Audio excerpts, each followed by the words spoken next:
Hi everybody, I'm Susan Mulvihill. Welcome back to our vegetable garden. My husband Bill and I live in Spokane, Washington, which is located about 300 miles east of Seattle.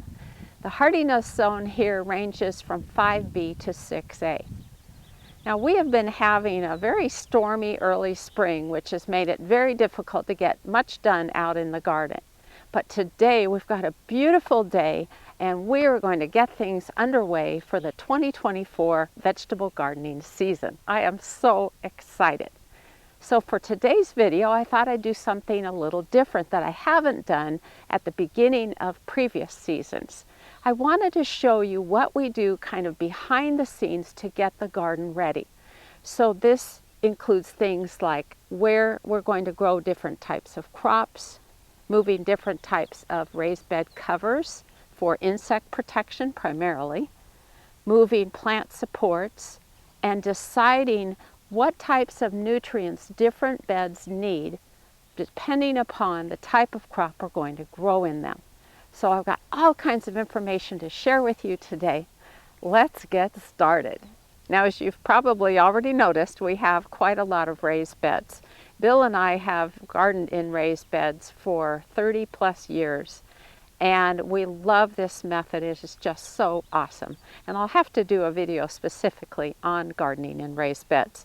But we have 3 rows of 7 raised beds that are 3 feet wide by 8 feet long.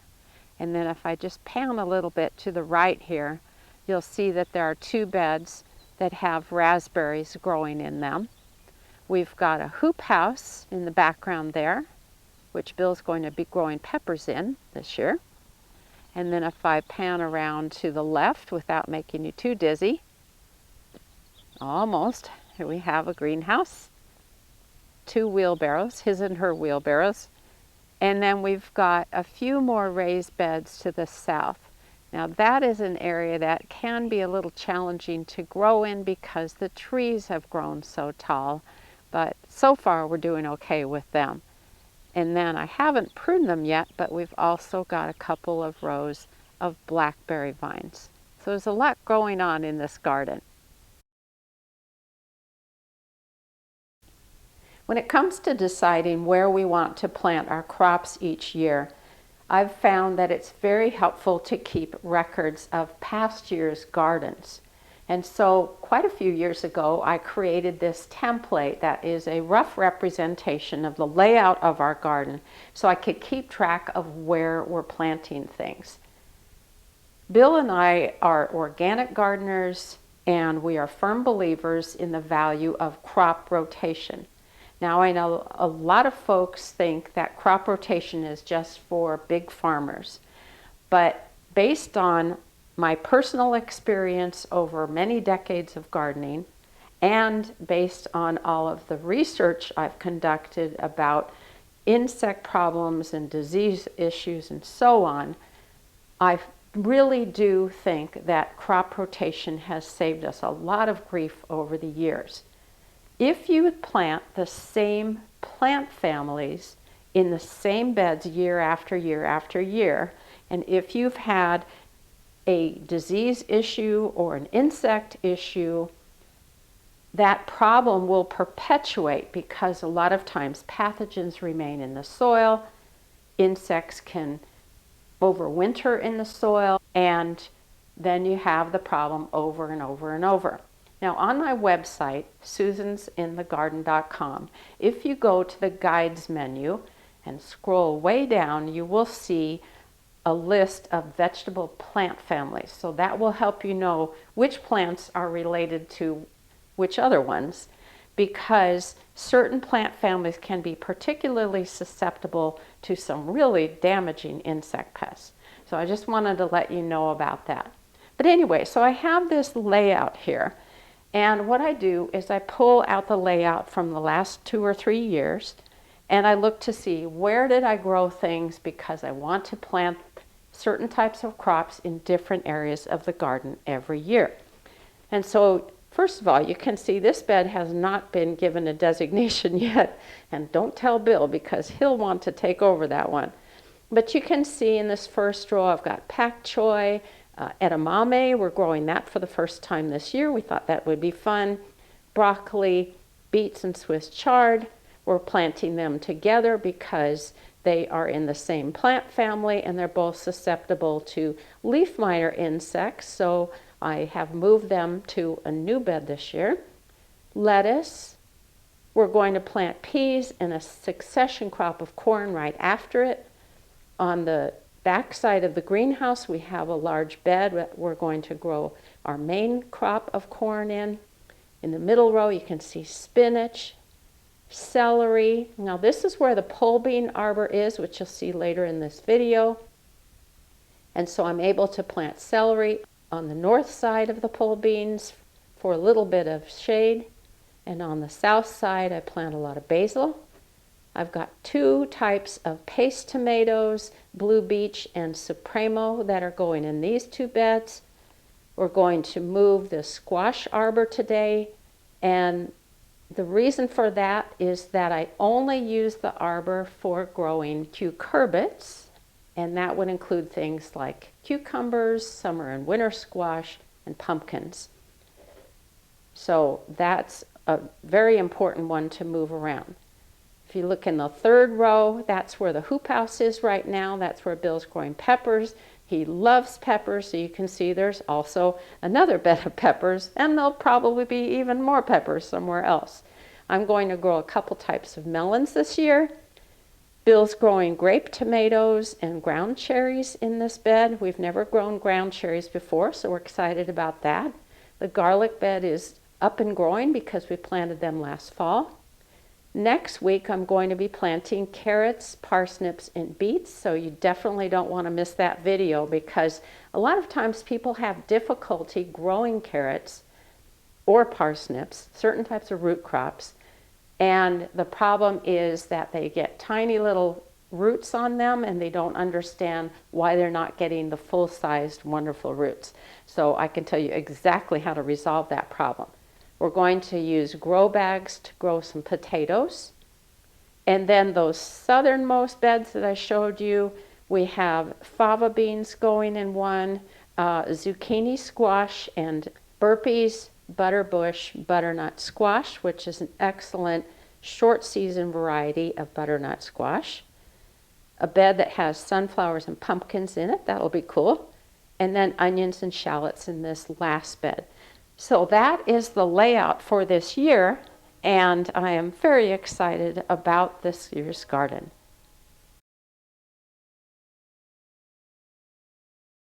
Let's talk a little bit about soil preparation. The first thing you need to do is think about what you're going to grow in the bed, because different types of crops have different types of nutritional needs. Now this bed is going to have broccoli in it, and specifically Bellstar. Boy, was that the star of the garden last year. I had never grown it before last year, and it produced the best of any broccoli variety that I've grown. So that's going in here, and I know that broccoli is a heavy feeder of nitrogen. So we purchased some organic composted chicken manure, and that's what I'm going to use to help supply nitrogen to the broccoli crop. I will also be giving them a bit of Alaska fish fertilizer, which is high in nitrogen, both at transplanting time and probably 2 times later, maybe about at 2-week intervals. Now the important thing you need to know about soil is that it is made up of an infrastructure of different layers where all kinds of beneficial microorganisms live and do great things for our soil. If we rototill that soil, it completely destroys that structure. If we take a shovel and just completely turn over the soil in the garden, that will do the same thing. So be nice to your little microorganisms. What I like to do is minimal disturbance of the soil. I can just take my spading fork, put it in a couple of inches, and wiggle it around a little bit. I call this the spading fork wiggle. And loosen the soil slightly.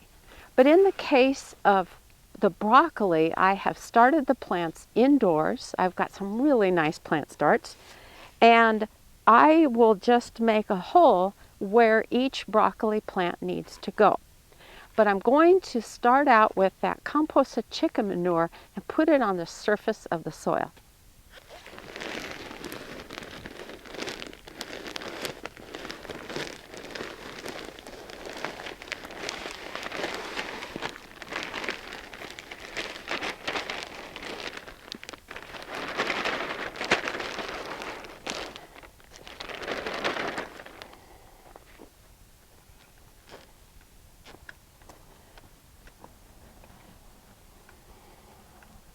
The beauty of this method is that the nutrients are going to filter down into the soil all by themselves. So that's easier on the gardener, right? Just spreading it on the top.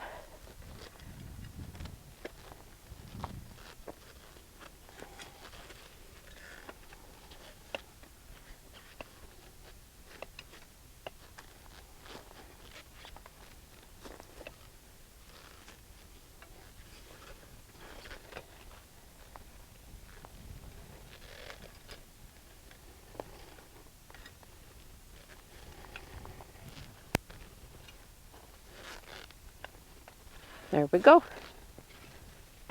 Easy peasy.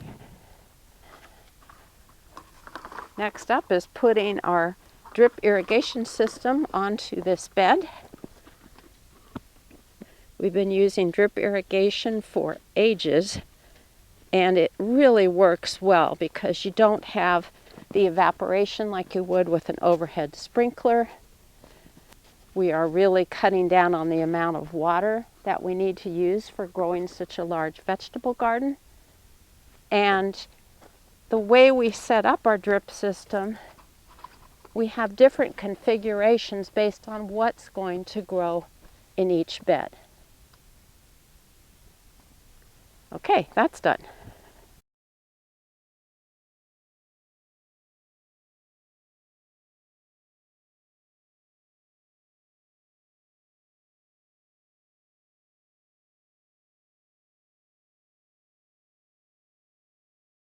We built the hoop house in 2013. It's 9 feet long by 10 feet wide and fits over 2 of our raised beds. For the supply list and a video on how it went together, go to susansinthegarden.com and search on the words Hoop House Project.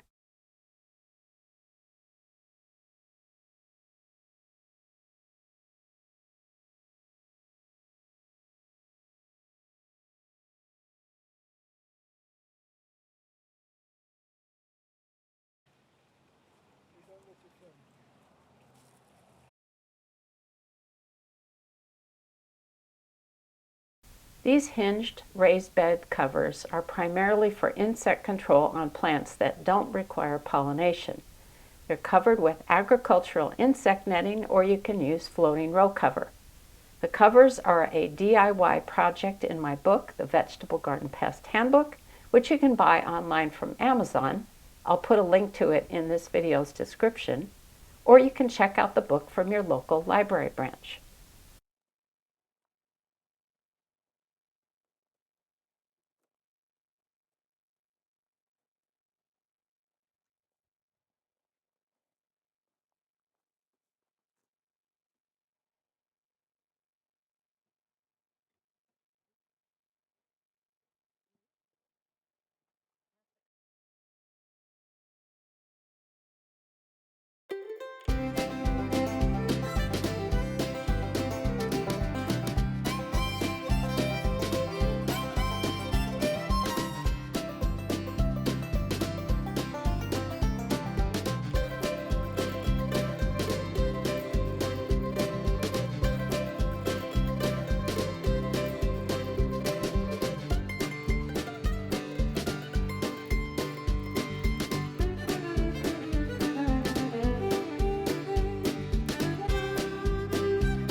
The bean arbor is comprised of 4 trellises that we bought at a garden center back in 2008.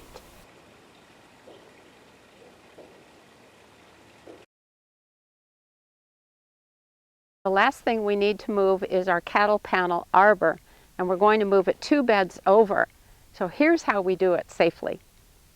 As you can see, we've got sticks of rebar on the outsides of these panels because there's so much outward pressure. They want to straighten out.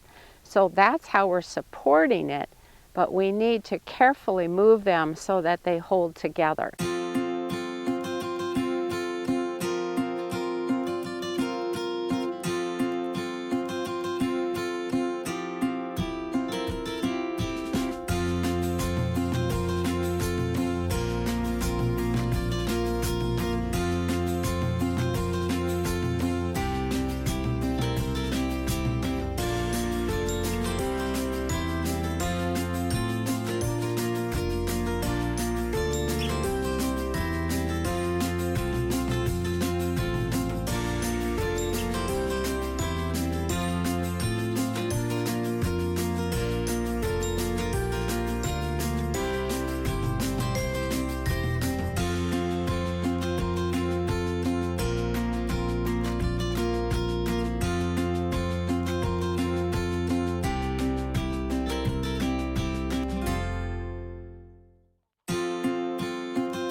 And that's how you do it. Well, I hope you enjoyed seeing the types of things that we do to get ready for a brand new garden season. And I thought you might also like to see how our garlic bed is coming along because it's the only thing growing in the garden so far. We planted the cloves in the fall and look at how great they're doing. We will be harvesting wonderful, tasty bulbs in the summer. Be sure to tune in next week when I talk about my tips for getting a successful harvest from all kinds of root crops, specifically carrots, parsnips, and beets. Thanks so much for watching today, everybody. Happy gardening.